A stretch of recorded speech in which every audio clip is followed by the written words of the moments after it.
سبيل الدموع سبيل مريح تنهدى يا صاحي كي تستريح. Aulah minal ilm. Akhlak ini lebih utama daripada ilmu. Untuk mendapatkan akhlak yang sesungguhnya, maka kita jangan jauh-jauh dari madrasah-madrasah Islam, di antaranya seperti Darajul Ulum ini.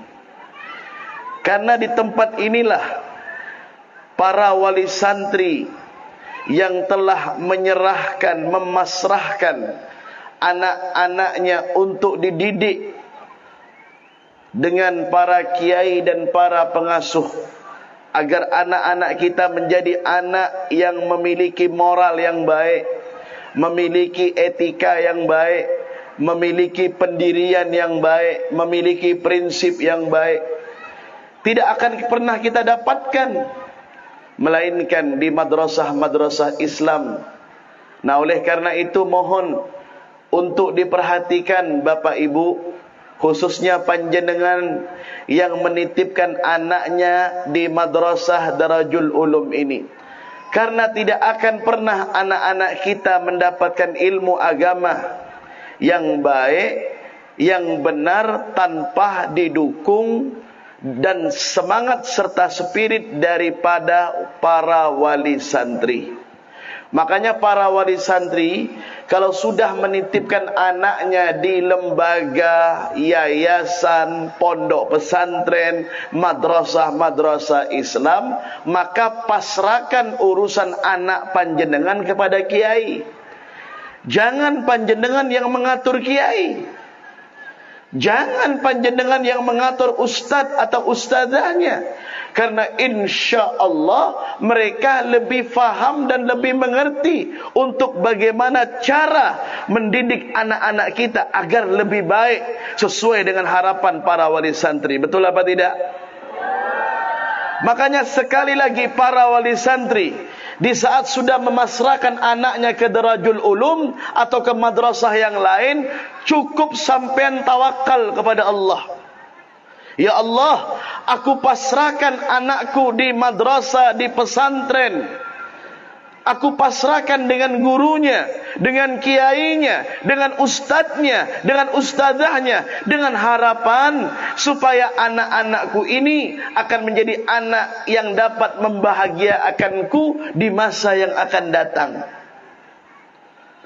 Karena terkadang di akhir zaman ini, mohon maaf Bapak Ibu, datang ke madrasah, datang ke pesantren, kiainya yang diprotes, kiainya yang direndahkan, kiainya yang dianggap remeh. Dan ini berpengaruh, hati-hati sehingga ini berpengaruh kepada ilmu anak kita. Ini berpengaruh dengan pendidikan anak kita. Kalau sudah para wali santri meragukan daripada pendidikan seorang ustadz atau ustadzah kepada anak-anaknya, jangan harap anak panjenengan akan mendapatkan ilmu yang bermanfaat. Karena emaknya, bapaknya sudah tidak percaya lagi, sudah. Bahkan mengatur, tidak sungkan-sungkan untuk memarahi, menegur, terkadang maaf dengan kasar. Kita pasrahkan urusan anak kita kepada mereka, para ulama, kepada para guru-guru kita. Jangan pernah kita mau mengaturnya. Yang ada, tugas panjenengan di rumah adalah mendoakan anak. Bu, kira-kira tadi yang sampean lihat penampilan anak-anak itu, kira-kira itu dididik dengan sehari 2 hari, atau sepekan 2 pekan, atau sebulan 2 bulan? Tidak. Itu dengan lemah lembut. Apalagi pendidikan TK, ya, usia dini yang masih sangat kecil anak-anak itu, yang mungkin di rumah tidak banyak orang tua yang sanggup untuk mendidik anaknya. Berapa banyak orang tua itu hanya mampu untuk melahirkan anak saja. Orang tua itu hanya mampu memberikan sandang pangan, mungkin papan kepada anaknya. Tetapi mohon maaf, berapa banyak orang tua yang tak sanggup memberikan pendidikan agama kepada anaknya. Maka mau tidak mau diserahkan kepada pesantren, mau tidak mau diserahkan kepada madrasah-madrasah Islam, diserahkan kepada para ulama, para ustadz, para alim, agar dididik. Kalau sudah demikian kita sadar kita tidak mampu, kita pasrahkan urusan itu kepada mereka. Jangan kita mengatur. Apabila kita mengatur, maka jangan harap ilmu anak kita dan kehidupan kita akan menjadi barokah. Makanya nih, ini Habib pesan kepada anak-anak yang berada di Darajul Ulum, karena ini haflatul imtihan yang ke-32 tahun, Pak. Berarti sudah banyak melahirkan alumni-alumni yang soleh-solehah, alumni-alumni yang baik, alumni-alumni yang insya-Allah menjadi penghafal Quran, menjadi para da'i, alumni-alumni yang mungkin memiliki potensi menjadi seorang pejabat, menjadi seorang konglomerat yang memiliki kepribadian dan akhlak yang baik. Namun perlu kita ingat, ilmu agama itu tidak cukup kita hanya belajar nahwu shorof. Tidak cukup kita hanya belajar tafsir, mantek, balaghah. Tidak cukup hanya kita menghafal Quran, menghafal hadis, atau pintar kita berdebat bashul masail dan lain sebagainya. Namun puncak daripada ilmu itu apa yang disampaikan oleh Al-Imam Zarnuji di dalam kitab Ta'limul Muta'allim. Apa kata beliau? Anna talibul ilmi la yanalu wa la yantafi'u illa bita'zimil ilm. Apa kata beliau? Ketahuilah, di dalam kitab Ta'limul Muta'allim ini, ketahuilah sesungguhnya ilmu agama tidak akan pernah kita dapatkan, bahkan tidak akan pernah bermanfaat illa mustasnayat. Istisna ini ada illahnya, ada pengecualiannya. Illah bita'zimil ilm, memuliakan ilmu. Memuliakan ilmu ini bukan hanya kita menitipkan anak kemudian kita tidak pernah kunjungi itu anak, atau tidak pernah bertanya kepada pemilik pesantren atau pengasuh atau yayasan pesantren, anak kita bagaimana keadaannya, bagaimana kualitas belajarnya, apa yang menjadi kekurangannya. Karena mohon maaf, banyak orang tua yang terkadang menjadikan pesantren atau madrasah itu hanya tempat pelarian, Pak. Di saat sudah gagal di luar, maka pesantren menjadi tujuan utama. Setelah dia memilih tempat-tempat yang tempat-tempat lain sudah menolak semua, akhirnya dimasukkan ke madrasah, dimasukkan ke pesantren. Maka itu adalah pilihan yang sangat keliru. Kalau seandainya kepengen anak kita ini bisa menjadi orang yang hebat, yang bermanfaat, di saat anak itu selesai dari sekolah tingkat SD misalnya, atau tingkat SMP, maka si bapak dan si ibu itu langsung mengatakan, aku ingin memondokkan anakku. Itu baru mantap. Tinggal pilih pondoknya, tinggal pilih pesantrennya, tinggal pilih madrasahnya. Jangan madrasah dan pesantren dijadikan tempat pilihan yang terakhir. Ini cara memuliakan ilmu. Ya, karena ilmu agama ini dikatakan oleh ulama, law kana nural ilmi, seandainya cahaya ilmu itu yanalu bil munah, didapatkan hanya dengan berangan-angan, maka yabqa fil bariyati jahilu, maka banyak orang-orang yang tidak faham dengan ilmu, mereka akan dapatkan juga, karena cukup berkhayal, cukup berangan-angan, cukup tidur-tiduran, cukup bermalas-malasan, cukup hanya bersantai-santai, ilmu akan dapat. Tidak bisa. ilmu itu harus dengan usaha, dengan pencapaian yang betul-betul maksimal. Dan untuk belajar ilmu agama ini mahal, tidak mudah.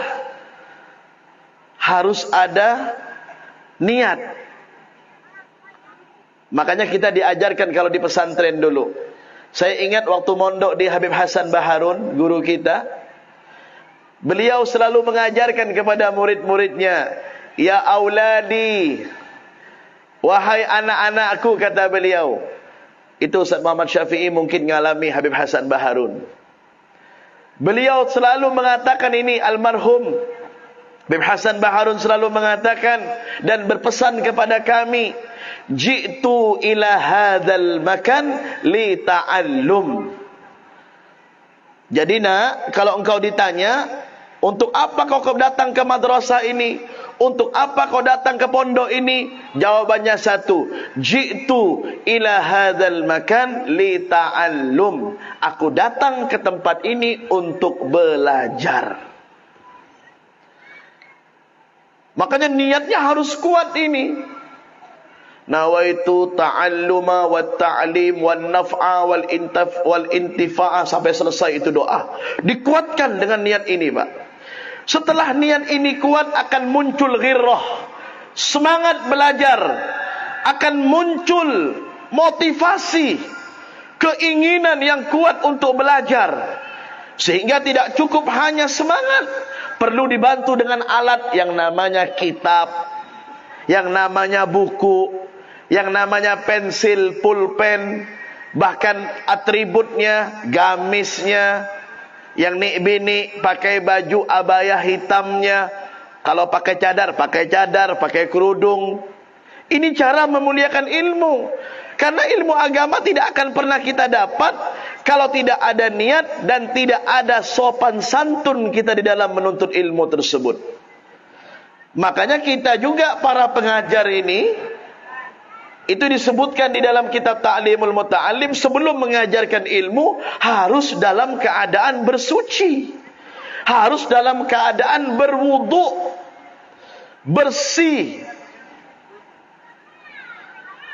Bagaimana Al-Imam Ahmad ibn Hanbal, salah seorang imam madhab, yang beliau setiap ingin mengajarkan hadis kepada murid-muridnya, Imam Ahmad ibn Hanbal ini berpakaian seperti raja, berhias, bersolek dengan hiasan dan solekan yang begitu indah, aroma parfum yang begitu wangi, kemudian membakar dupa di hadapannya dengan aroma yang sangat semerbak.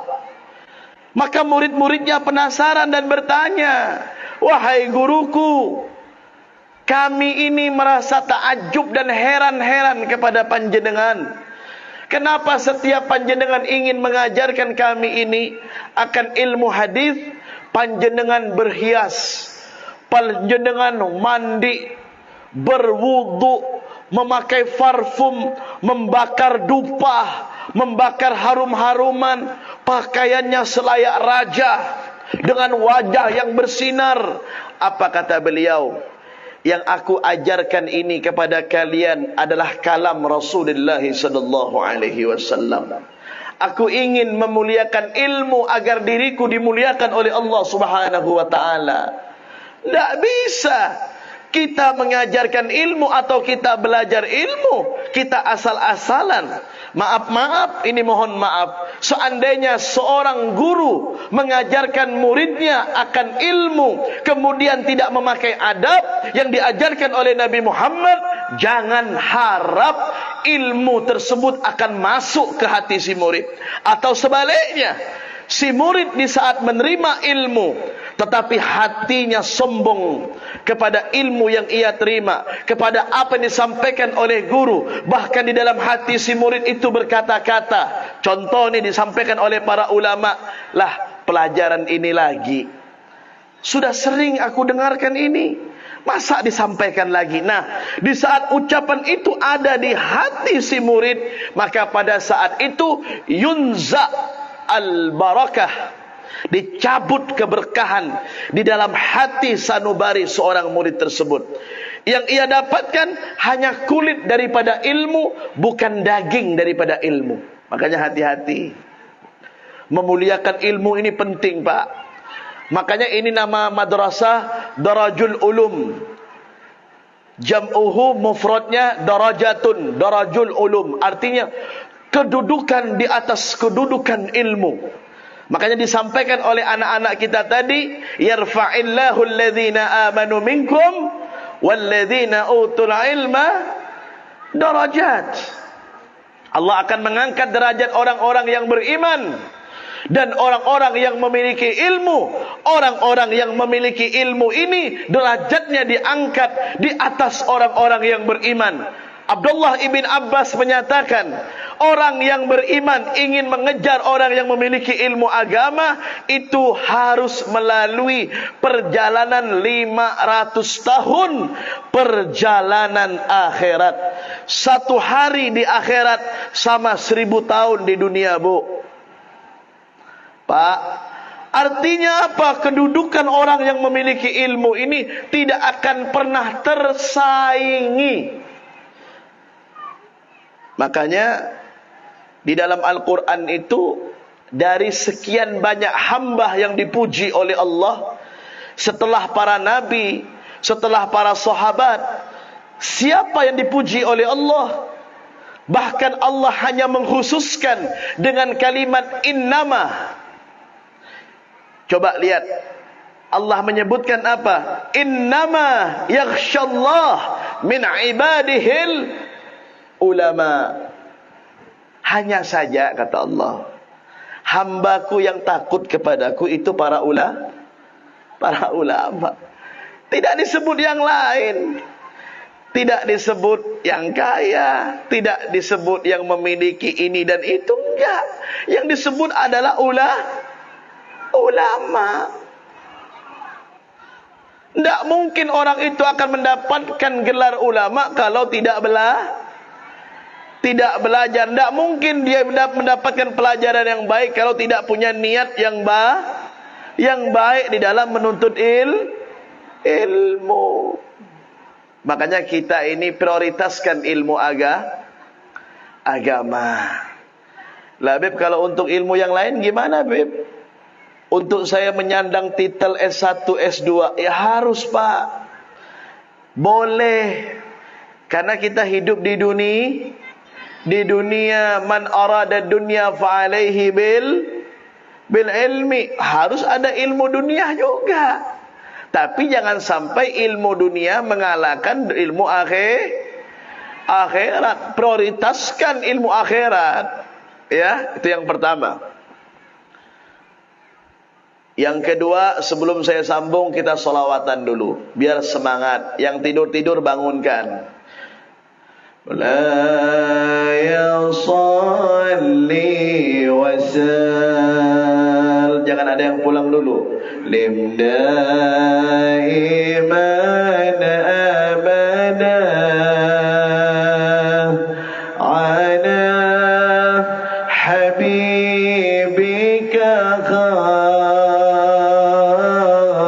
khairil khalqi kullihim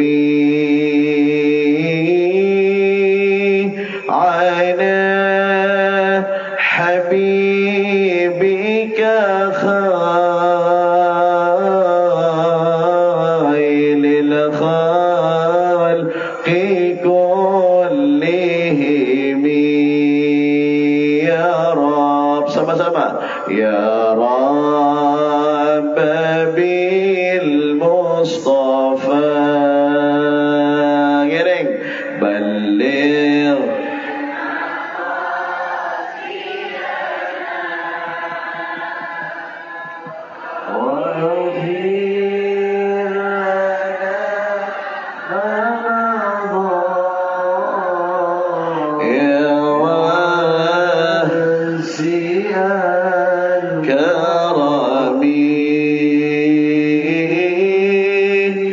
واغفر لنا ما مضى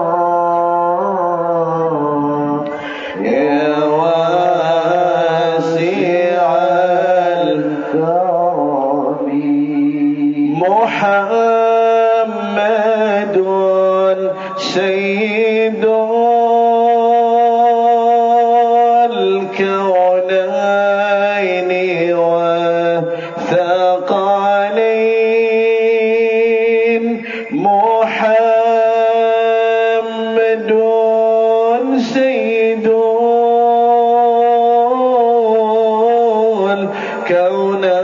الكونين والثقلين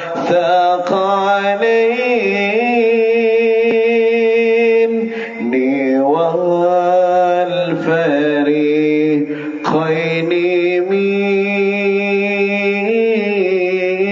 من أرب ومن عجم الله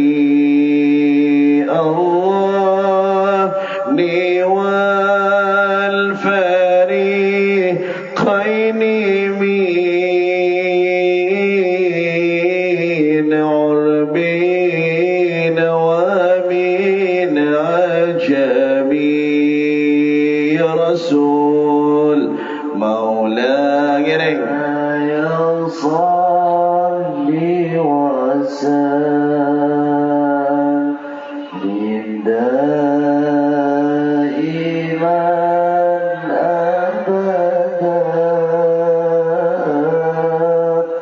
على حبيبك خير الخلق كلهم الله لنا ما مضى يا واسع الكرم. Dan yang kedua, wa ahlul ilm. Tadi ilmunya, sekarang orang yang diberikan ilmu. Nabi Allah Sulaiman alaihi salam, beliau mendapatkan 3 tawaran daripada Allah melalui Jibril alaihi salam. Nabi Allah Sulaiman didatangi oleh Jibril dengan membawa 3 pilihan. Ya Jibril, ya Sulaiman, kata Jibril, Allah menyuruh kepadaku untuk membawa 3 macam yang sangat begitu bermanfaat, dan ini kau pilih dari salah satu 3 tersebut. Yang pertama ilmu, dan yang kedua adalah pangkat dan kedudukan, dan yang ketiga adalah harta. Secara langsung tanpa banyak berpikir, Nabi Allah Sulaiman langsung memilih ilmu.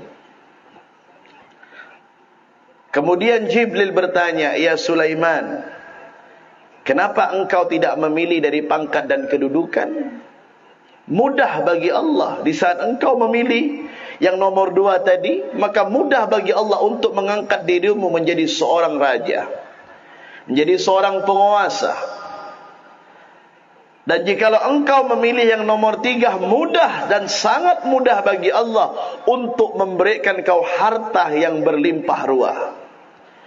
Kenapa kau harus memilih ilmu dengan proses yang begitu lama? Maka jawaban Nabi Allah Sulaiman, Nabi Allah Sulaiman adalah seorang nabi, keimanannya yang sangat mengkristal kepada Allah. Beliau mengatakan, ya Jibril, dengan aku memiliki ilmu agama, dengan aku memiliki ilmu Allah, maka aku akan mengerti bagaimana cara aku mendapatkan kekuasaan tersebut, bagaimana cara aku memperoleh daripada pangkat dan kedudukan tersebut. Aku tidak akan mungkin merugikan orang lain, aku tidak akan mungkin menzalimi orang lain, aku tidak akan pernah melakukan dari segala hal-hal yang dilarang oleh Allah Subhanahu wa taala, karena ilmu agama sebagai filter yang membentengi dari diriku dari hal-hal yang jahat.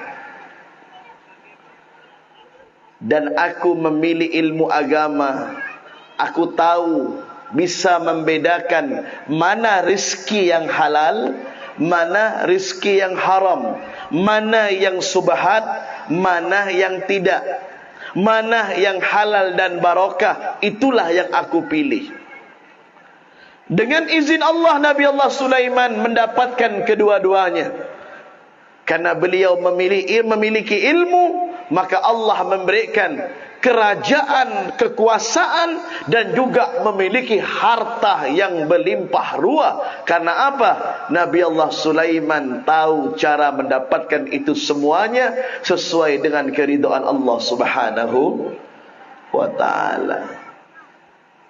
Jikalau orang tidak memiliki itu, maka khawatir dia akan buta mata dan menghalalkan segala cara untuk memperoleh dunianya. Nah, makanya orang-orang yang memiliki ilmu, ahlul ilm ini juga harus kita muliakan. Jangankan kita harus duduk bersama mereka, jangankan kita harus bermusafaha kepada mereka, maka Nabi memberikan informasi yang begitu sangat penting kepada kita. Nabi menyatakan, man zara aliman faka'annama zarani. Barang siapa yang mengunjungi, yang mendatangi, yang menemui orang alim, maka sama dia berkunjung, dia datang, dia bersilaturahmi dan menemui aku, kata Nabi Muhammad. Jadi dianggap sama. Faka'annama zarani, kata Rasulullah. Maka seolah-olah dia datang kepada aku, kata Nabi Muhammad. Wa man safaha aliman faka'annama safahani. Barang siapa yang berjabatan tangan. Ini berjabatan tangan dengan orang alim ini harus kita bedakan dengan jabatan tangan dengan orang awam. Mohon maaf, Bu, panjenengan menitipkan anak panjenengan di Madrasah Darajul Ulum. Berarti yayasannya, pengasuhnya, ustadznya, ustadzahnya adalah guru-guru anak panjenengan. Secara tidak langsung berarti panjenengan juga adalah murid daripada kiai tersebut. Kenapa? Karena anak kita belajar dengan mereka. Kan begitu. Aturannya kan begitu, akhlaknya. Maka di saat kita bersalaman dengan kita punya kiai, kita punya guru, ini kepala kita harus kita tundukkan. Kenapa? Li'annahu ahlul ilm. Karena dia adalah orang yang memiliki ilmu, yang dititipi warisan oleh Nabi Muhammad, yang berupa ilmu. Jangan kita bersalaman dengan orang yang memiliki ilmu, dengan ulama, seperti bersalaman dengan kawan. Jabatan tangan seperti ini enggak bisa. Kita harus pandai menempatkan akhlak kepada ahlul ilm. Jangan sampai kita salah. Karena Nabi Muhammad SAW mengajarkan bagaimana cara kita bermusafaha kepada orang-orang yang telah banyak mendapatkan warisan ilmu. Harus cium tangan. Sekalipun itu kiai, sekalipun itu orang alim, tidak ingin tangannya diciumi. Dan tidak ada keinginan maksud hati mereka untuk dimuliakan dan dihormati. Tetapi kita sadar, li'annakum ahlul ilm, li'annakum ahlullah, li'annakum hasalu warathun nabi. Karena engkau telah mendapatkan warisan ilmu Nabi Muhammad, karena engkau adalah orang-orang yang dipilih oleh Allah, maka seyogyanya bagi kami, sewajarnya bagi kami untuk memuliakan panjenengan kiai. Cium. Jangan sampai kita salah. Tundukkan kepala. Makanya ada istilah ni nak, kalau mencium tangannya ulama dan mencium tangan orang tua kita, ada istilahnya ta'adduban dan tabarrukan. Ta'adduban, tabarrukan, ta'adduban, tabarrukan. 1, 2, ta'adduban, tabarrukan, ta'adduban, tabarrukan. Bukan hanya begini saja. Harus dipolak-balik nih tangan. Kita mempolak-balik tangan kedua orang tua kita, maka kita harus lebih mempolak-balik tangan nih para orang-orang yang dititipi ilmu oleh Allah. Ya, ini penting. memasang foto-foto mereka. Para kiai-kiai kita pasang fotonya di rumah. Ya. Karena setiap foto-foto para ulama, para kiai, para habaib itu hakikatnya hidup. Hakikatnya mereka hidup dan melihat, mengontrol, memandang, memantau kita. Makanya setiap rumah yang di dalam rumahnya ada fotonya para ulama, para kiai, para habaib, rumah itu dingin, rumah itu adem, rumah itu sejuk. Seperti kita memasang kalimat atau kalimah ayat kursi atau Al-Quran, atau memasang nama Allah dan Nabi Muhammad, kita pasang itu. Sejuk rumah kita. Memasang foto para kiai habaib, maka sejuk rumah kita, berkah hidup kita, dan diri kita pun terkontrol untuk tidak melakukan hal-hal yang tidak diinginkan. Kenapa? Todus kita, malu kita dengan mereka. Nah, yang rumah-rumahnya ini mungkin agak panas ya. Ya. Bu, pasang foto para kiai ya. Ya kan? Siapa kiai yang kita idolahkan? Siapa para ulama yang kita kenal? Pasang mereka. Pasang di rumah-rumah. Kemudian di handphone kita, pasang nih foto-foto para ulama. Jangan ibu-ibu pasang foto sampean. Ini yang dipasang foto profil sampean. Kadang-kadang selfie-nya nampak gigi. Giginya ada pagar lagi. Kira-kira bagus enggak? Bu, sekarang kan zamannya zaman milenial ya. Itu milenial di kalangan anak-anak muda. Kalau kita yang tua-tua ini bukan milenial bu. Iya. Jangan kita pasang foto-foto kita. Ini wajah sampean bu, itu milik suami. Wajah sampean milik anak-anak, bukan milik daripada orang yang melihat profil sampean, status sampean, IG-nya sampean. Silakan memiliki IG, memiliki Twitter, memiliki Facebook. Silakan, tapi pergunakan untuk dakwah, bukan untuk mengumbarkan aurat, memamerkan wajah kita. Mungkin habis dioperasi plastik, ya, mungkin habis di facial ya, ditampakkan di depan orang. Enggak usah. Itu bukan hal yang diajarkan oleh para aslaf kita. Enggak. Cukup wajah kita ini milik orang-orang yang berhak untuk melihatnya, yaitu para mahram kita.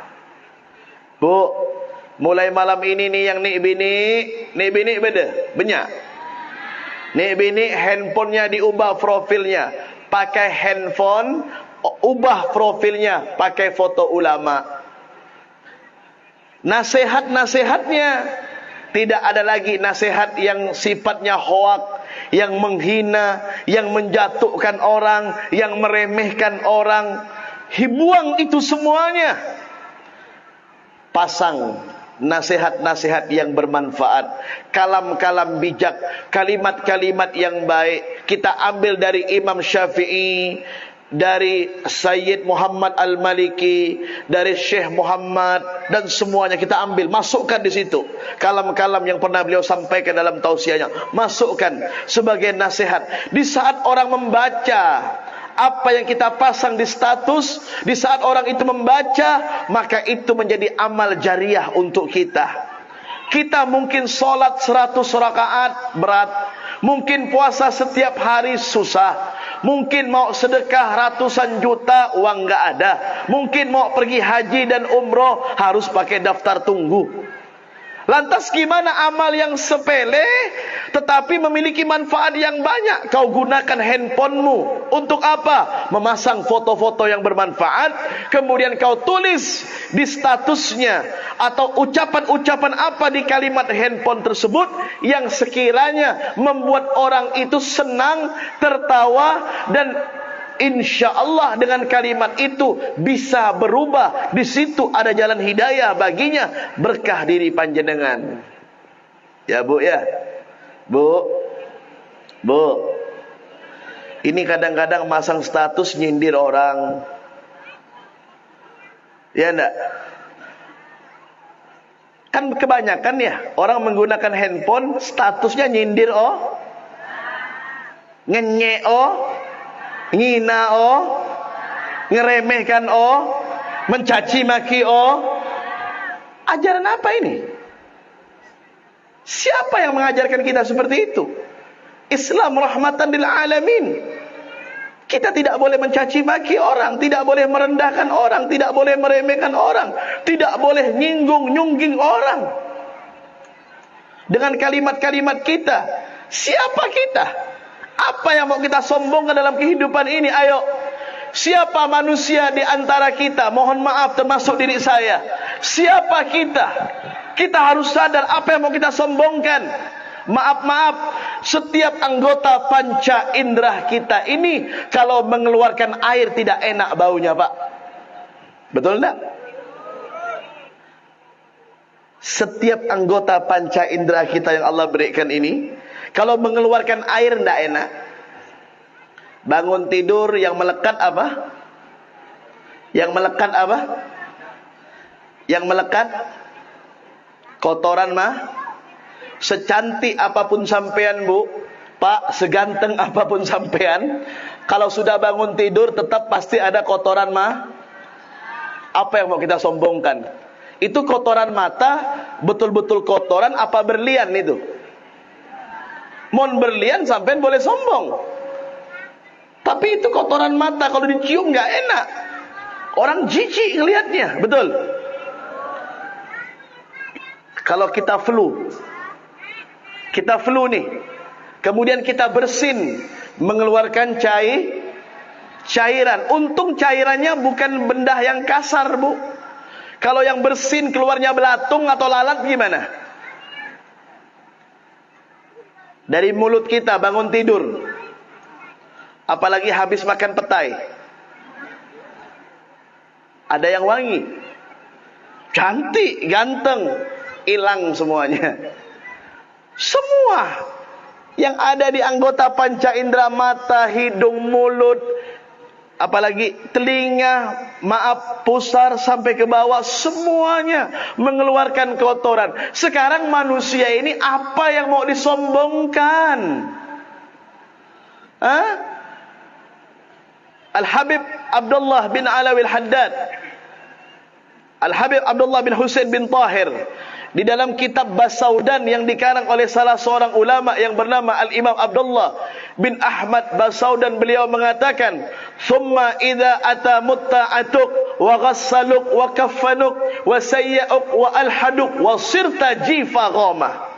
Kalau sudah kau mati, kau akan dimandikan, kau akan dikafani, kau akan disolati, maka yang terjadi apa? Jasadmu akan menjadi bangkai yang menjijikkan. Kau dihormati pada waktu hidup, kau dimuliakan, kau disegani, orang tunduk kepadamu, orang takut kepadamu. Tapi di saat kau mati, wasirta jifa ghamah, kau akan menjadi bangkai yang tidak bermanfaat. Apa yang mau kita sombongkan? Ayo, kita ambil kaca, sadari diri kita siapa. Jangan kita menghina orang lain, jangan kita merendahkan orang lain. Pakailah gaya ilmu padi, menunduk. Semakin kau berisi, semakin kau menunduk. Itu yang diajarkan oleh Nabi Muhammad SAW. Dengan seperti itu kita akan terhormat. Man tawaddu'a rafa'ahu Allah, wa man takabbara wada'ahu Allah. Allah sudah mengingatkan dalam surah Luqman, wala tamshi fil ardi maraha innallaha la yuhibbu kulla mukhtalin fakhur. Allah ingatkan, waqsid fi mashyika wakhdud min sautika inna ankaral aswati la sautul hamir. Sudah diingatkan oleh Allah Subhanahu wa taala. Maka untuk bisa mengimbangi itu semuanya harus kita memiliki ilmu, dan menghormati orang-orang yang memiliki ilmu. Dan yang terakhir, wa ta'zimul ustad wa tauqiruhu, memuliakan daripada guru. Ini penting, Pak. Terkadang mohon maaf, mudah-mudahan tidak ada pada diri kita. Di saat kita telah selesai di satu madrasah atau di satu pesantren, kemudian kita diwisuda, kita mendapatkan status dan gelar sebagai alumni atau alumnus, betul? Setelah diizinkan keluar oleh kiai dan oleh pengasuh, maka terkadang lupa dengan guru yang pernah mengajarinya di madrasah ataupun di pesantren. Banyak ini, Pak. Di saat dirinya sudah terkenal daripada gurunya, di saat dirinya sudah hebat daripada gurunya, di saat dia sudah membuming viral, menjadi YouTuber, gurunya biasa-biasa saja, tidak pernah ia ingat. Bahkan terkadang salaman dengan gurunya, dengan kiainya, seperti salaman dengan kawannya. Jangankan mau mendatangi rumah gurunya, jangankan mau mengunjungi dan bersilaturahmi ke rumah gurunya, bertanya kabar tentang keadaan gurunya dia tidak pernah. 1 tahun Idul Fitri Allah siapkan dalam 12 bulan itu ada bulan Syawal, bulan bersilaturahmi, untuk berkunjung, istilah halal bihalal.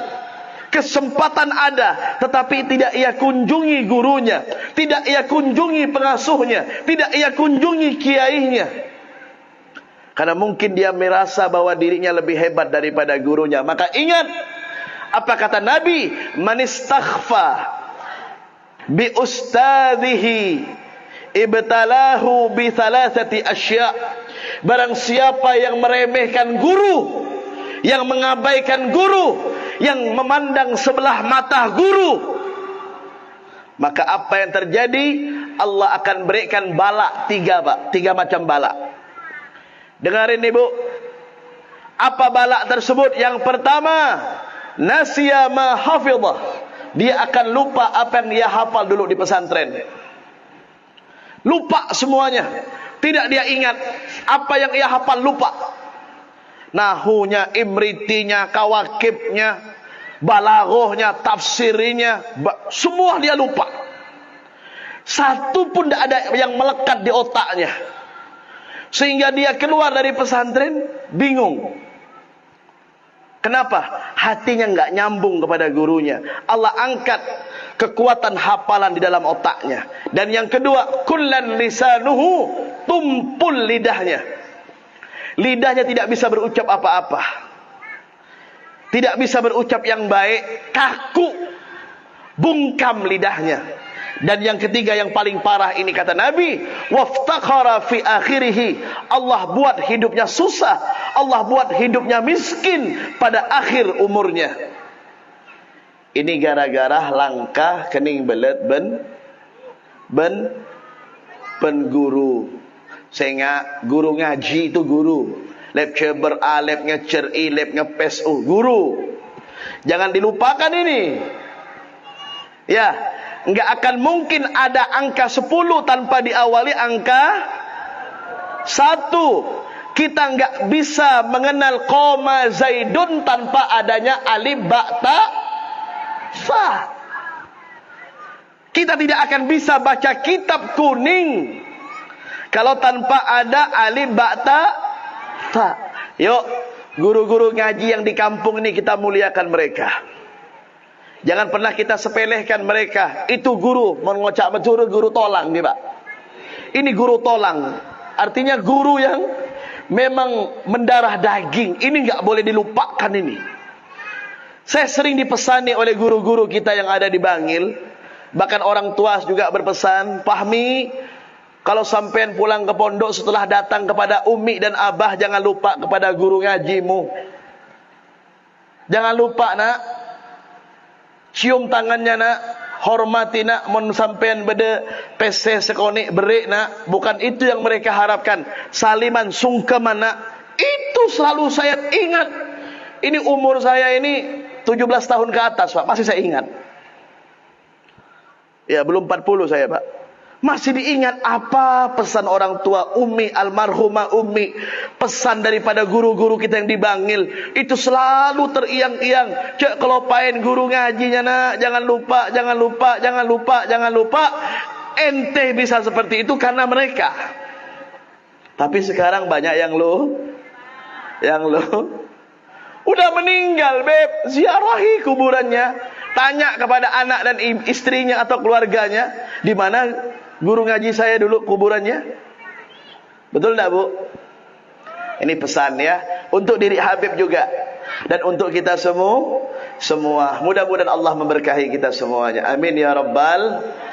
Allah angkat semua derajat para guru-guru yang ada darajul ulum, yayasan, pengasuh, para ustadz, ustadzah, dan guru-guru formal juga Allah angkat derajat mereka semuanya. Dan para kiai-kiai, para ustadz-ustadz kita Allah angkat derajatnya semuanya. Para habaib, para kiai Allah angkat derajatnya semuanya. Para wali santri Allah muliakan hidup panjenengan. Berkat panjenengan memuliakan ilmu dan memuliakan para pemilik ilmu dan mereka-mereka yang berjuang di dalam memperjuangkan akhlak dan kepribadian anak panjenengan, sehingga mereka anak-anak panjenengan menjadi orang yang pintar, orang yang berakhlak, orang yang berpendidikan. Dan mudah-mudahan lembaga dan yayasan ini diberkahi oleh Allah, dijaga oleh Allah, dan semua yayasan dan lembaga yang ada se-desa Peniraman ini semuanya diberkahi oleh Allah Subhanahu wa taala, dan pada umumnya yang berada di Kalimantan Barat dan di Kabupaten Mempawah. Amin ya rabbal. Itu saja yang dapat saya sampaikan. Mohon maaf atas segala kekurangan. Mohon maaf saya berbicara tidak terlalu lama. InsyaAllah yang sedikit ini lebih bermanfaat, mungkin bermanfaat untuk diri pribadi saya. Dan jangan lupa kita tetap terus menjaga ukhuwah Islamiyah kita, menjaga persatuan dan kesatuan kita. Jangan pernah kita mau mendengar berita-berita di luar. Ya, jangan, sudah fokus. Fokus dengan apa? Dengan apa yang kita lihat daripada kebenaran dan kebaikan. Ya. Itu saja pesan saya, mudah-mudahan barokah.